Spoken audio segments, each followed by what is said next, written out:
Alright, we should be live. We're back. We are working on Arabella, Abandoned Doll. Here she is again, in case you need a reminder of how she works. And we are at 128 cards, so roughly half the cards still on this list need to get cut in order to bring us down to a reasonable number for her.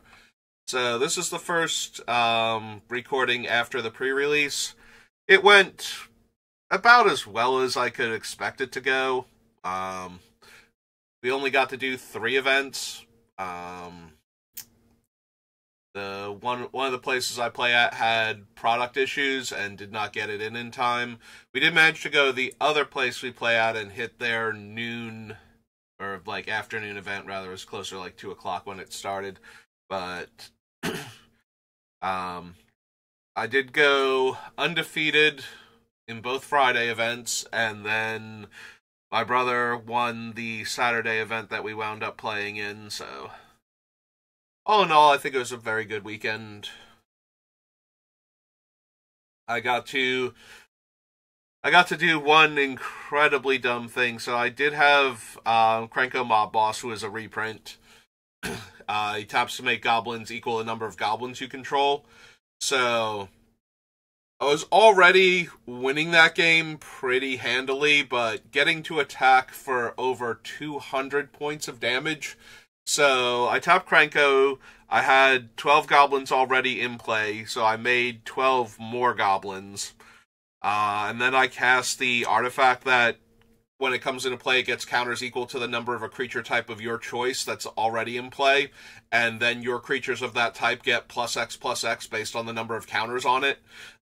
So, of course, I chose goblins and gave all of my goblins +24. So I have 11 25 power goblins in play that can attack now, and yeah. Yeah, I might have done a lot of damage. It's a good way to start off the event, is with Krenko dealing hundreds of points of damage in a single turn.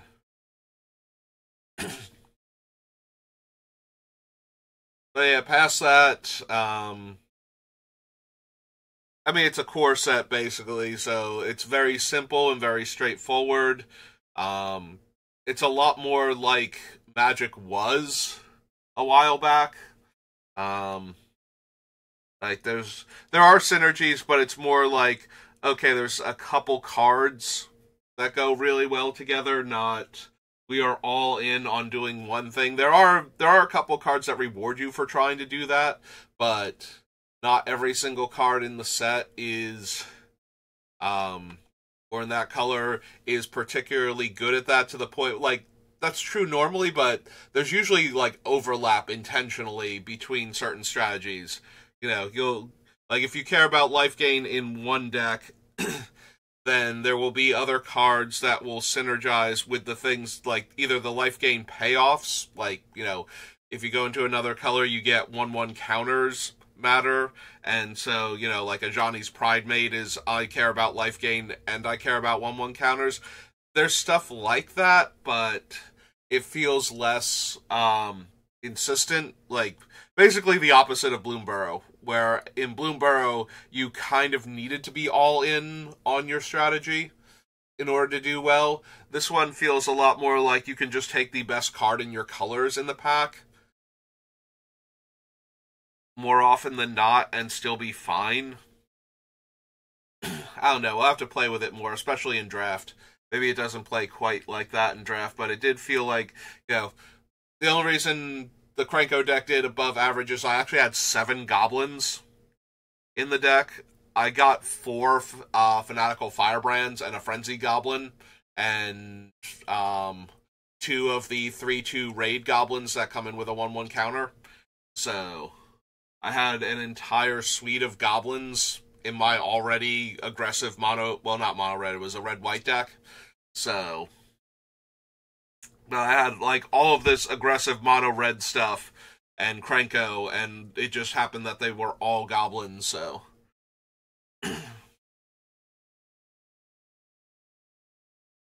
But yeah, in that regard, you kind of want to pick cards that still play well with the things that you've already taken, but Like, if you had no goblins and you were in red and you opened Krenko, like, you're just going to take Krenko. He's so much stronger than anything else you're doing, and he's self-contained enough that you can pick up, like, one or two other goblins to help him out, but that's not even essential.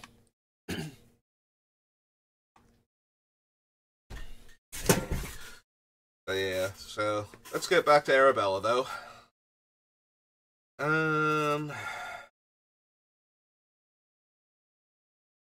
Need to cut roughly half the cards still on the list. It's been a while since I've looked at the list, so we're just going to give myself a quick rundown.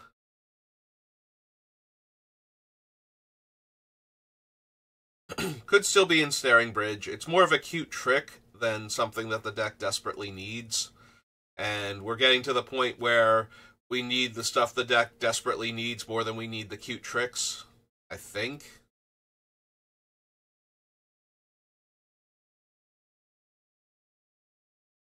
I want to keep all of those. Duplicate maybe can go. We do have enough creature removal that we don't need Duplicate. Duplicate is nice because we have the assorted Kiki Jiki variants that could copy it and exile a different creature. But we're not super reliant on that. The problem is that red-white does not have like a Chupacabra type creature to do this with, where we can just, okay, we're going to copy this thing and it's going to kill the opponent's creature now. Like, no, there's nothing in red-white that's even comparable to that until you get into the higher casting costs, and then they're all white creatures. So a 6-drop that's doing this, and then there's like, you know, Aowen and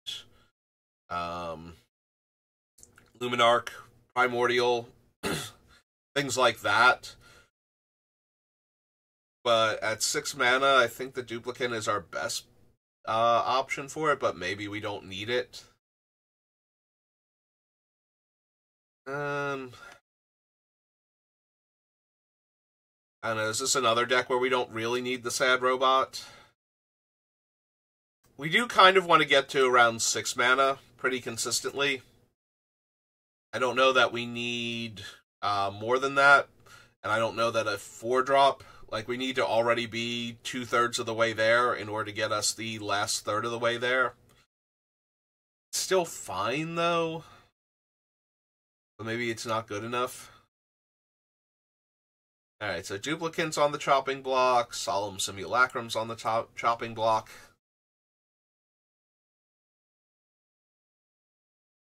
Definitely want to keep Kiki. Of Lost Dreams should probably stay. We do potentially gain a lot of life every turn, so being able to spend all of our mana when it's safe to do so to just draw that many cards.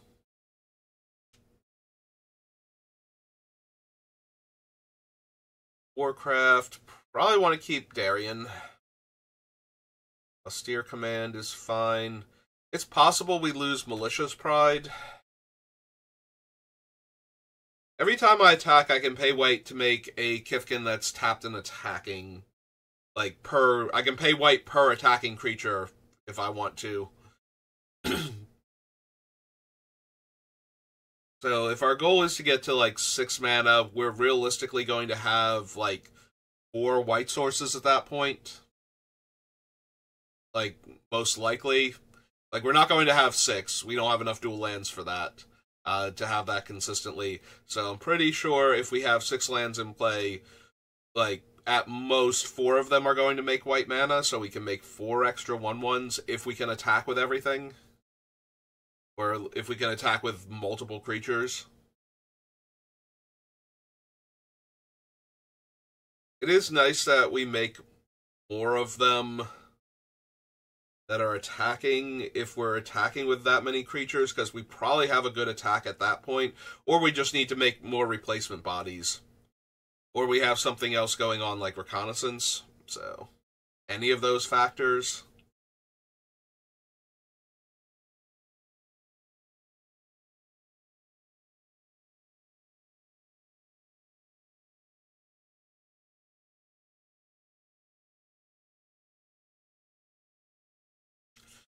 Yeah, I think maybe Malicious Pride go too. Definitely keeping Mirror Entity. Ideal Tutor. It's possible the Revel Arc can go. It's very expensive, but it also gets back almost all of our dead creatures. Almost everything in our deck has 2 or less power. Even our other token makers, so it's just way too strong. We don't have a lot of control over when it dies, but we can cause the... Like, if we make copies of it, those will then leave the battlefield, usually at the end of the turn, if they don't get blocked in combat, so... That is a really good way to recoup our dead creatures. Hedge Mage is just one of our better artifact and enchantment destruction cards in this deck. Waves of Aggression for the extra combat steps. If we actually need... Sorry, I'm starting to lose my voice. Apparently. I was not expecting that so early in the day. Do we actually need the extra combat step cards? I know why we want them, because if Arabella is attacking comfortably, then she's attacking twice, and her trigger is basically the thing we most want to win the game with.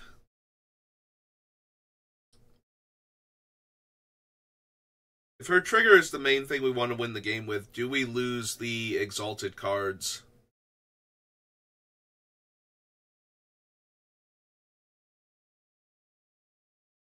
Does the extra combat steps go better with both an all-out attack and an unblockable Arabella, whereas the Exalted stuff is just like, okay, Arabella doesn't have a good attack, like I don't have a good go-wide attack, so we're just going to attack with attack with just Arabella then, and get her huge, so that way the opponent has to chump block her,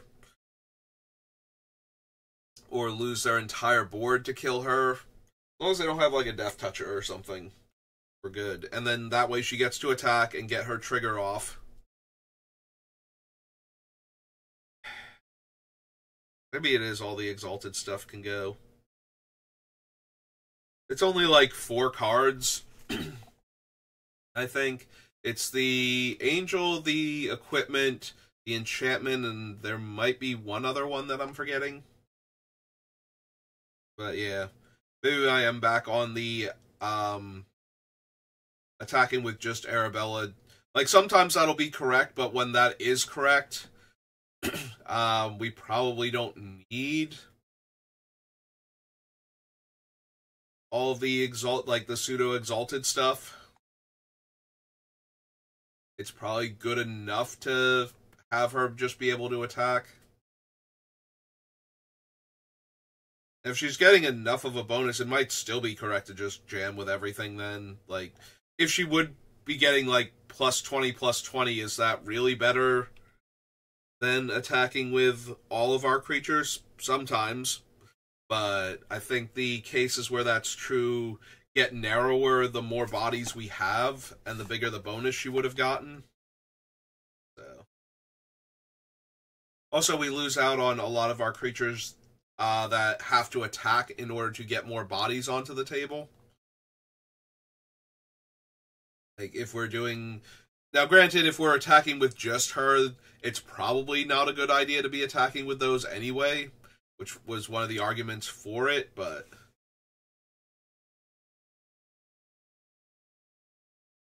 Yeah, Angelic Exaltation can go, then.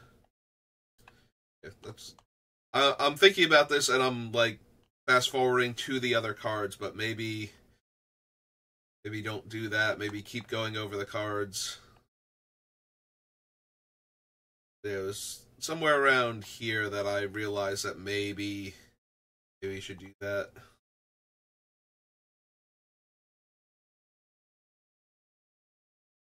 Yeah, it was the Waves of Aggression that made me think of that, so...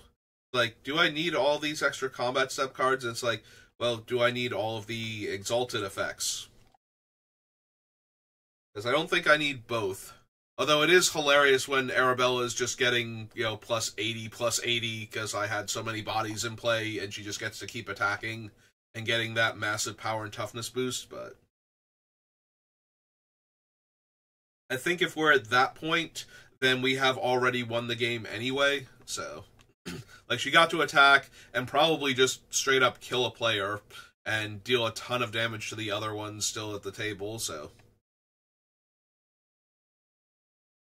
if she just gets to attack like 3 times at that point, does it matter if she would have 1,000,000 power? Like, wouldn't her like 250,000 trigger have done enough damage to kill everybody anyway?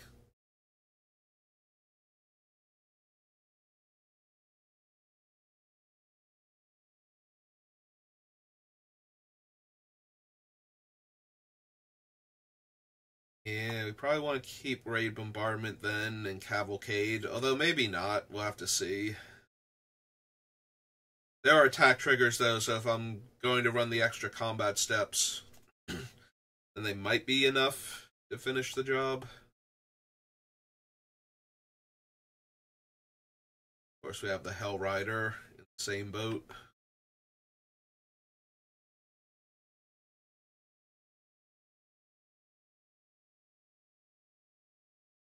That Elspeth if possible. Perforos is good. The Waste definitely. Hemwire Garrison maybe not, but there's a few other cards that are also on the list that are similar to it that we might be able to cut. Just because we don't need all of the creatures that attack to make an extra body.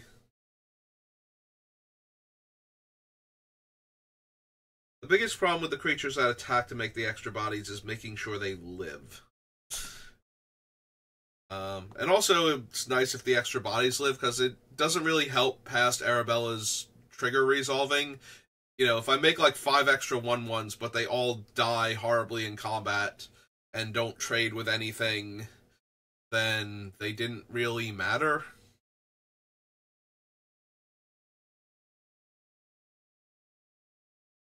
You know, Arabella got to do a little bit of extra damage, and then they were all gone. And if those are all dying, then I'm probably also losing the things that have to attack.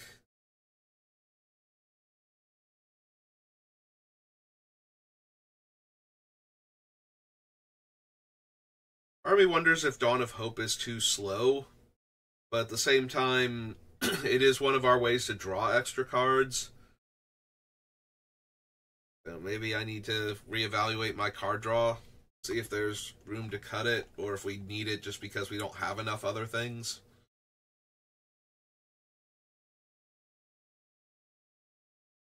Annex got weaker because I misread how he works and thought that he needed to have 4 power. I didn't play with Annex much in Theros Beyond Death. I drafted a lot of big green stuff back then, and a lot of things to try and either leave myself open to getting Dream Trawler or have ways to stop Dream Trawler. Because that was the thing, even just drafting in paper, Dream Trawler just kept showing up, at least like, it showed up more events than it failed to show up in as a rare. Like, somebody opened a Dream Trawler, like, above rate, it felt like. So, either I wanted to be in white-blue so that I could be the Dream Trawler player, you know, in case somebody passed it, and a lot of people did not want to pass it, and a lot of people train wrecked their drafts to play it when they opened it in later packs, because that's how dumb it was in Limited.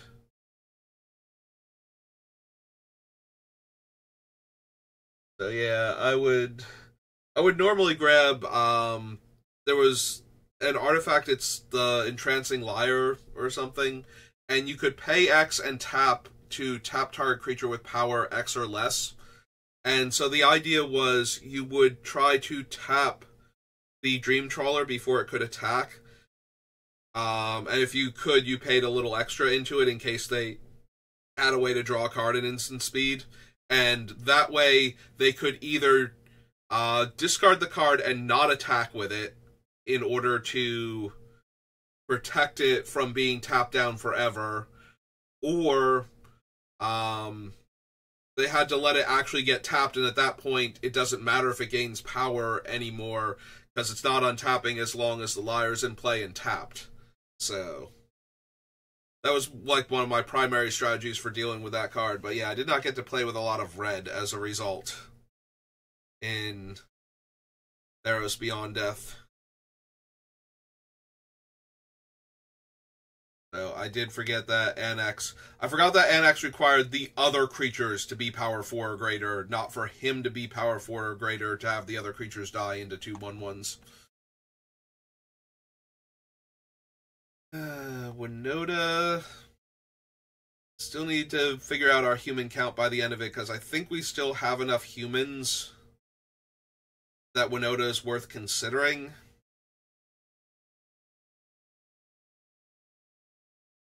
But we did cut a couple of the more expensive ones, so it's possible we don't need Winota anymore. We have King Darien, though, and we have, like, Adeline and...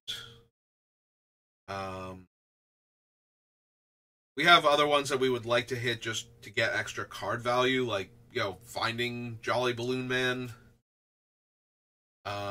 Or the other one, I think the other one, Ryusei or whatever her name is, the Bone Maker. I think she's a human also. I think she's a human wizard. If she's not an Ifrit or something. So she is from Strixhaven, so we got a few other creature types in red.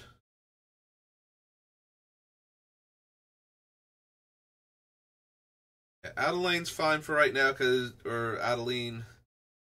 I kind of butcher her name a lot, actually, I think. Adeline's decent because she makes one per opponent I have, and she doesn't have to attack, so...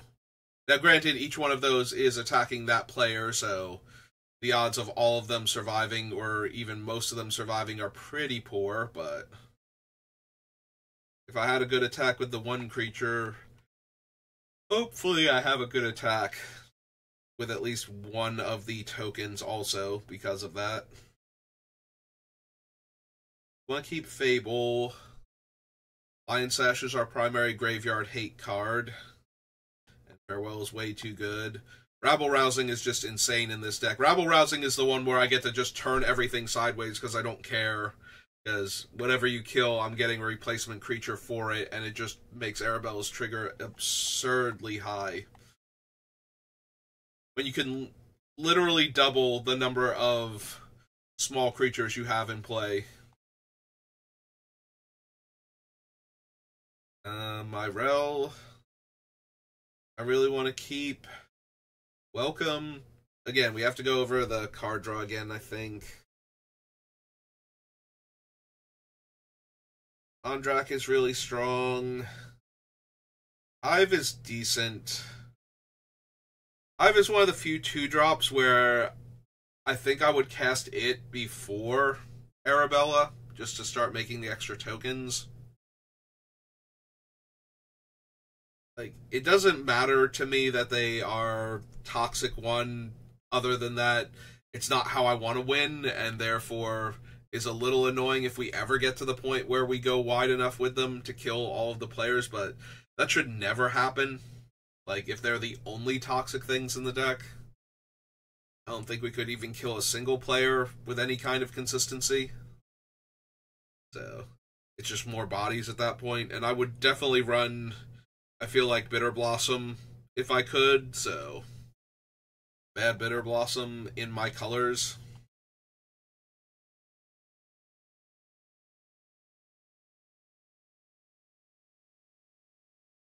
Could potentially lose Andoril.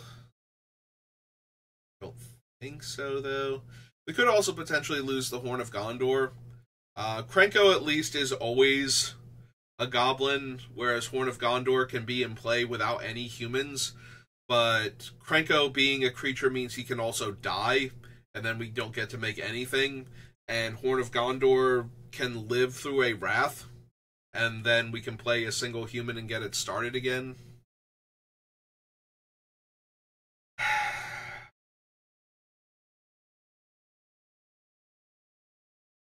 So far I've gotten 1 cut, and when we find the other ones, I might be getting 3 to 4 cuts. I definitely want to keep Song of Totentons. Ananpakal doesn't have to attack. It's possible Ogier Tak is just too expensive. Like, as a 6-drop, it's at the top end of our curve, and yeah, we're going to play that, and we're just going to have a 6/6 in play, and then we have to survive an entire turn cycle with it in order to make tokens. Unless we can make tokens that turn, which we can with a lot of our stuff. Yeah, never mind.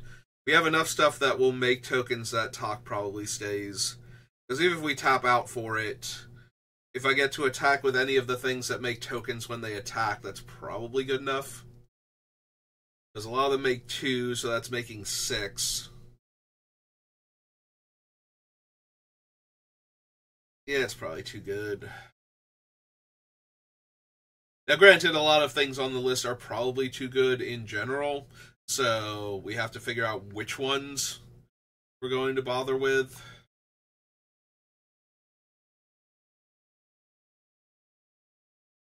Like, maybe Season of the Burrow isn't good enough. Like, 5 1/1s is fine, not amazing.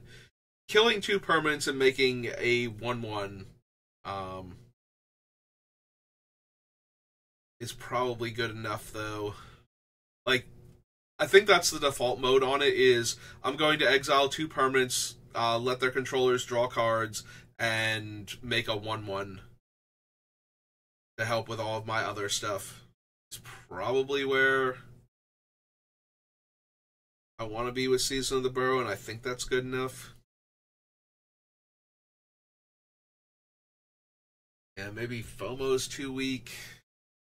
We do have other 2-drops. Most importantly, Arabella is a 2-drop, so every time I look at a 2-drop and I'm like, this is kind of medium, but I'm also an aggressive deck, do I cut this? I keep remembering that Arabella is my 2-drop, so the deck always has a 2-drop to work with, as long as we can get red and white at the same time on turn 2.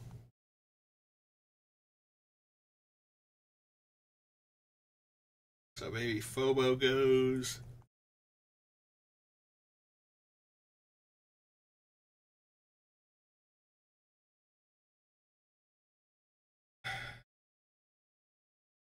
There's Sublime Archangel. I'm looking at Audric because I have to attack with it and 3 other creatures, so I need 4 bodies.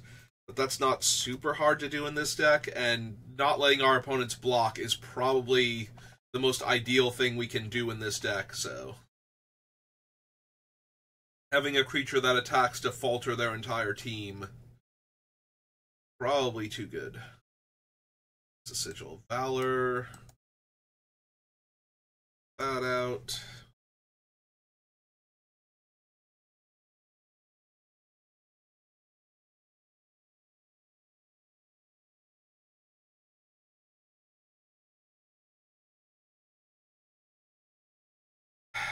So Osri can make our commander indestructible. It can also make a token for each non-token attacking creature we have. Maybe that's just not good enough. The fact that he only makes it for each non-token, if we could -2 Basri and attack with a bunch of, like, token creatures and make tokens, that would probably be good enough. I don't think I'm cutting him as a 3-drop Planeswalker that does that. We don't really care about his emblem, so yeah, I can see losing Basri.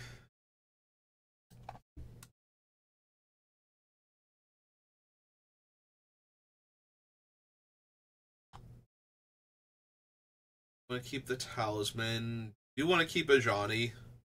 Being 2 bodies that count for Arabella and flipping into making bodies that count for Arabella while dealing damage equal to the number of creatures I control to an opponent.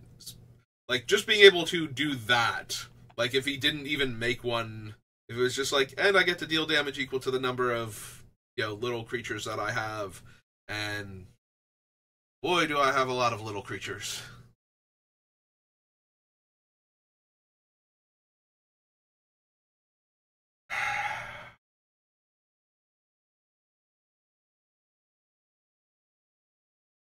It could be Ocelot's Pride. Or, yeah, Ocelot Pride. Yes, it's not the pride of the gun-twirling dude from Metal Gear. It is a pride of Ocelots.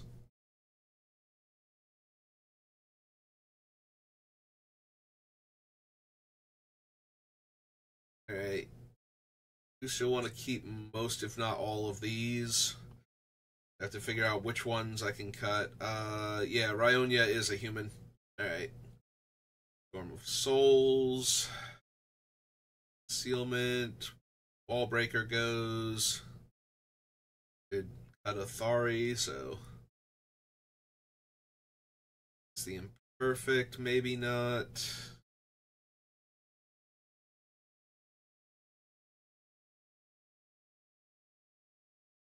So we have 1, 2, 3, 4 cuts. Cards to double check, but yeah. Alright, so we cut those 4 cards off the list. That brings us down to 124. Right, real quick, are any of them on any of the sub lists? Basri. Yep, rid of him.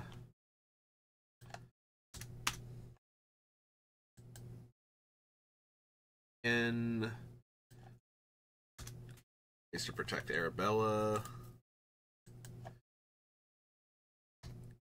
Joel. Lime. And Exaltation.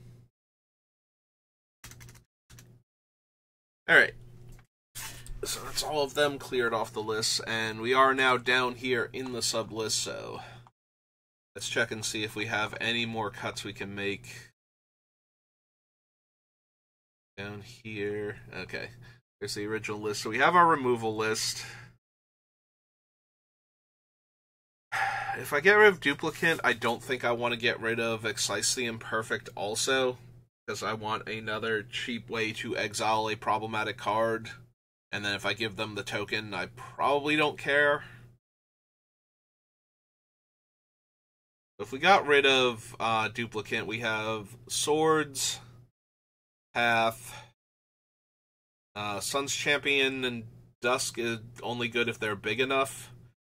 And Austere Command and Farewell if I can afford to wipe the entire board. Stroke can kill them, Season can kill them. Strength of the Pride is killing everything. Excise the Imperfect and Unexplained Absence. But yeah, I think if I cut Duplicate, that's the last thing I can cut out of removal then.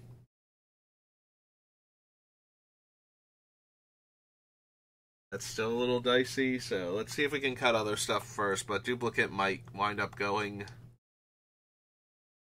Right, the token makers. Mobilization, Siege Gang, Darien. Yeah, it's probably Malicious Pride. It also has the same rider as Basri, where I can't attack with tokens and make tokens, so that's kind of a downside. Like, that's one of the biggest things about Rabble Rousing, is I can attack with the tokens that it made and get replacement tokens that way. And even if I'm not attacking with enough to make enough bodies to cast the spell out from underneath Rabble Rousing, or if I already have and the game is still going on, like, none of that really matters. It's the fact that I can, post-wrath, play some creatures, attack with those creatures, get some tokens, and then if the creatures I'm attacking with die, we still have more tokens to attack with, so as long as we can keep doing that, we never actually run out of bodies for Rabble Rousing, so until the entire board gets swept away again. But with something like Malicious Pride, if I attack with my non-token creatures and make some tokens, and the non-token creatures die, then I can't make any more tokens with Malicious Pride until I find more non-token creatures, so it does get a bit worse in scenarios like that. So I want to keep the Hero Blade hold. I want to keep Requiem Angel. Um, it's possible it's too expensive, but I think it's one of the 6 drops I'm most interested in.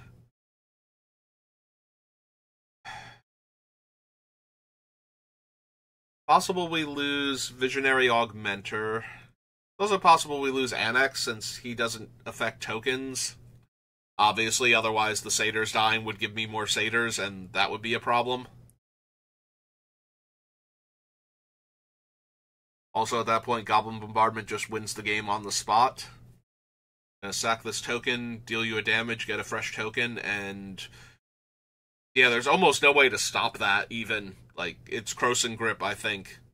And if I hold priority, although if I'm holding priority, I'm not letting Anax resolve, so yeah, it's basically Krosan Grip is the only thing that could interfere at that point, or a similar effect on, well, I was thinking Krosan Grip on the Goblin Bombardment, but it could also hit Anax. He is an enchantment creature. But yeah, similar effects to kill creatures as to kill enchantments. So yeah, Anax is worse than I thought he was.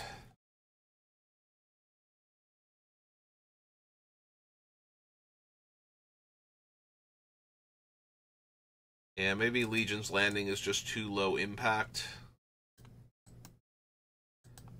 Got that one. It makes a 1/1, and then once I've attacked with 3 creatures, I can just use it to make 1/1s, but it's still a 4 mana investment. And this one, unlike Ardenvale, is costing me a card in the deck, whereas Ardenvale is costing me a land slot, which I have way more to work with. So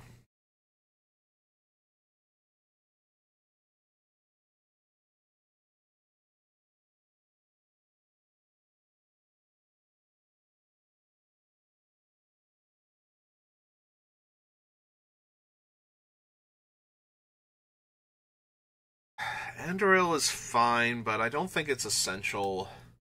It is nice, though, since I'm going to try and force Arabella through anyway, if she's the one that makes 2 creatures when she attacks, as opposed to it being like Garrison or something.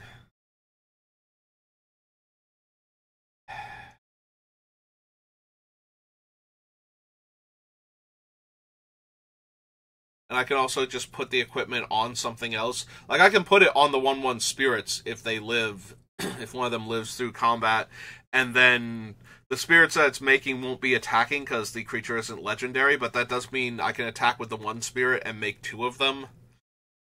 Although, if I'm just doing that, that's probably medium.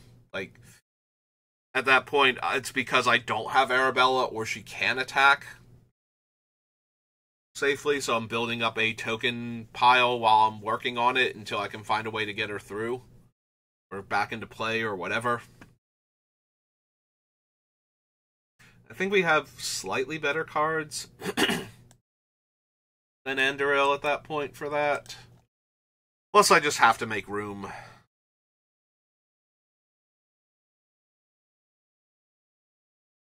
So if we can't run everything, I kind of have to get rid of the things I can get rid of. Alright, do you want reconnaissance?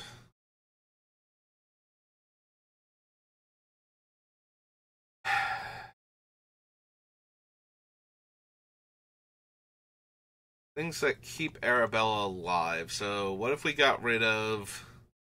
We're keeping Audric because not only does he keep her alive, he also just lets me smash face and win games. Similar thing with Subira, though she does require a mana investment.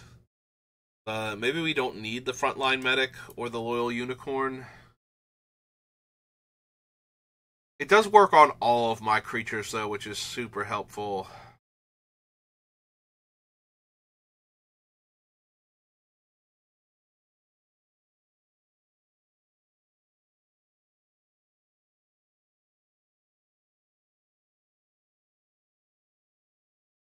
Maybe we lose the loyal unicorn then. It's more likely damage can't be prevented than that they overcome creatures being indestructible. Like, there will be times when either one of these will fail, even if we get to combat safely with the creature still in play. Yeah, maybe we lose the unicorn then.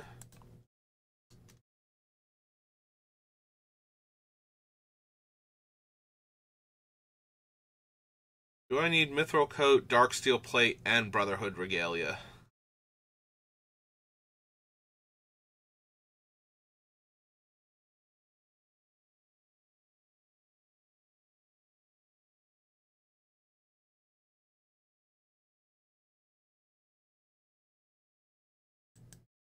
Yeah, maybe we lose the Brotherhood Regalia then. We already have Subira and the 2 lands to make her unblockable. I don't think we need the Regalia too.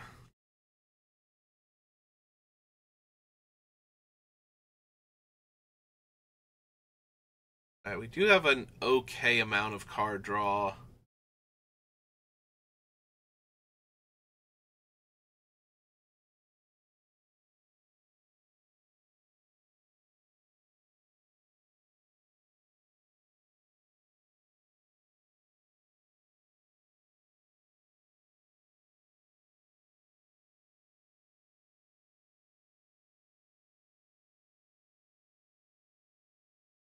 I'm looking at Caretaker's talent, and I'm wondering...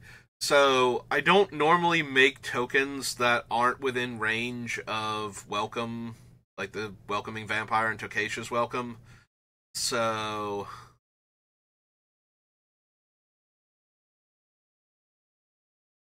And most of my tokens are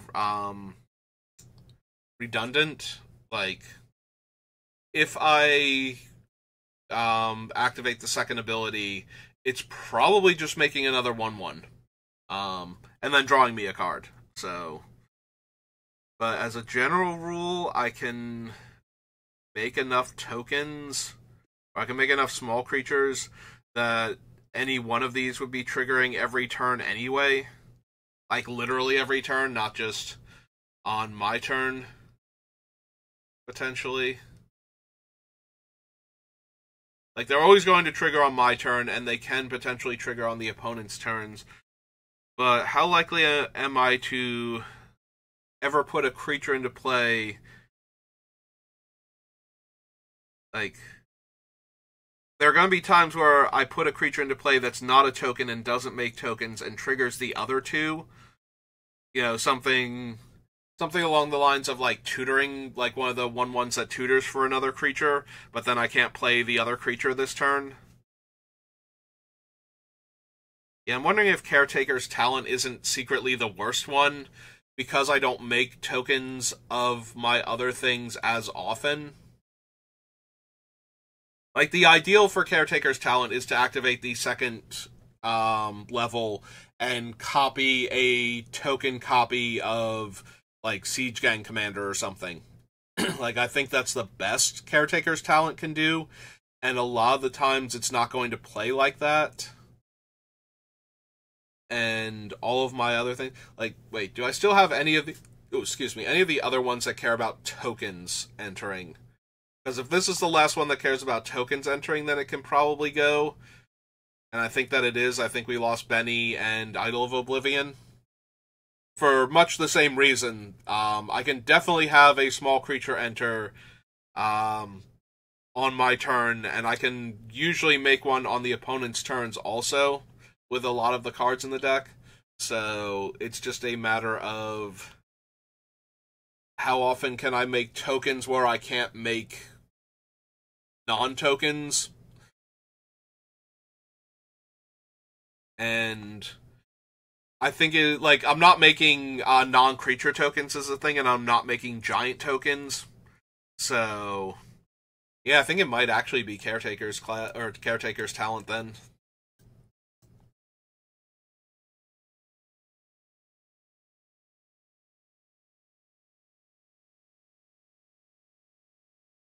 Because all of my other things trigger regardless of if they're tokens or not, and yeah, I'm not making non-creature tokens or tokens that are bigger.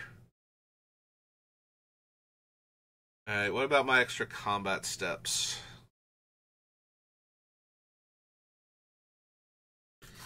Yeah, I think FOMO can go.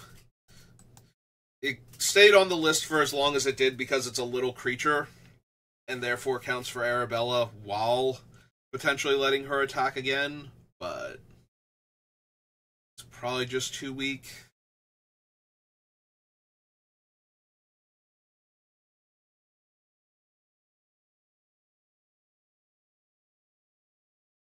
I'm wondering if aggravated assault isn't worth it. So we have to cast this before we're going to activate it. So while it is 5 mana on any given turn to get an extra combat step, it is also 3 extra mana to set that up, so we are almost never going to be able to ambush anybody with it. Whereas if we have Waves of Aggression in our hand, we can just wait until it's the right time to cast it. We don't have to... We can spend more time setting up, because we're not taking turn 3 off or turn 4 off, in order to get Aggravated Assault into play. And... yeah, the more I say things like that, the more I think Aggravated Assault is actually the one that can go before any of the other ones.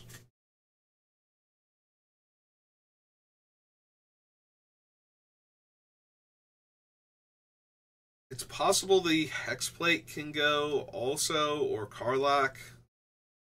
Aurelia gets to attack immediately when she comes down, so she's always going to be an extra combat step if I can cast her and she doesn't explode immediately. Whereas Karlach, I might be able to cast her and not give her haste in the same turn. The same with the Hexplate. And we're very unlikely to be able to cast and equip Hexplate to a creature that can attack in the same turn.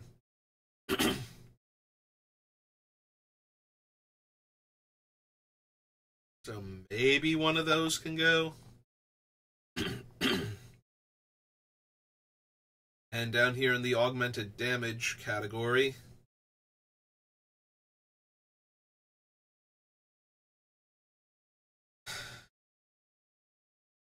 alright, I was thinking maybe Gratuitous Violence could go, but I don't really have a lot of things that deal non-combat damage that aren't coming from creatures.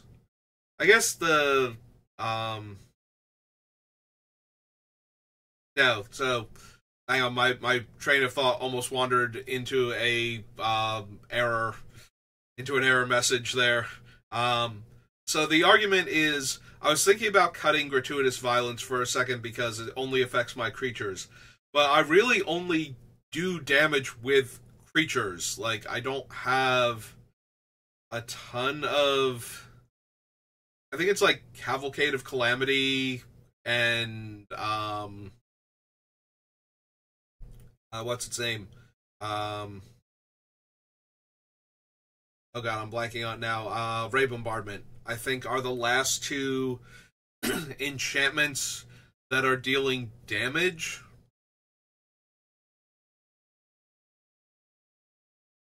Because all of the other things, like Hellrider is a creature, Perforos can be a creature, sometimes he won't be, but if we have either of these enchantments in play, then he is a creature.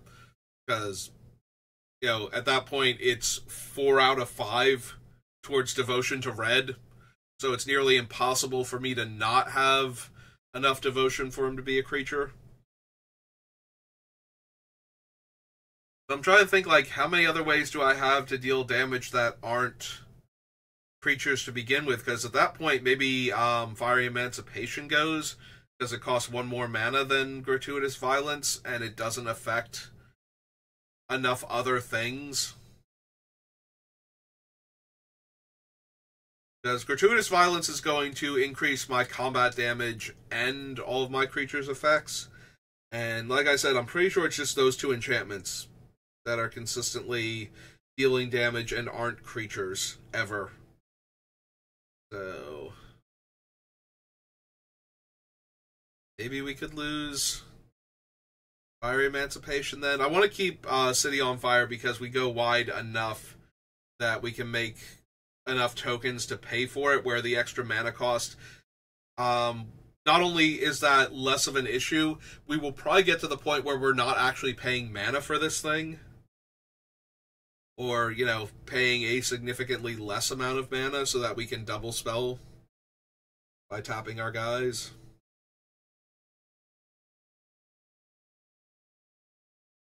Alright, so I think we'll hold off on cutting that for right this second. We are at the 50-minute mark, which is around where I like to stop before we've gone a full hour.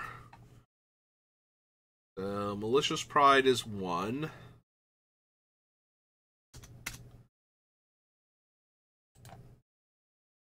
And Axis 2. Where there have been no others on the list.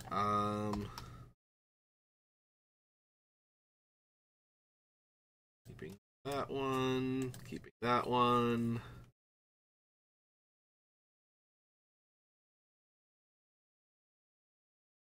Did I already cut Legion's Landing? I must have already cut Legion's Landing then. Because it's Legions and the 2 instances of Assemble the Legions, one on the list and one in the token makers. Okay, so we didn't actually make a new cut with that. We just forgot to cut Legion's Landing from the list when I cut it. Alright, so Andril's next.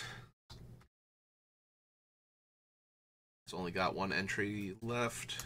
And it's gone now. Loyal Unicorn. He has 1 entry left, and it's gone.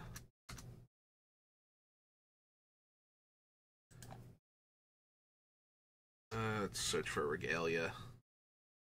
Yep.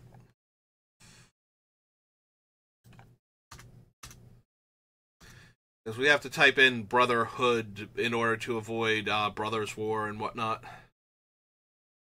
Typing in Regalia is way easier. Caretakers. List. Momo.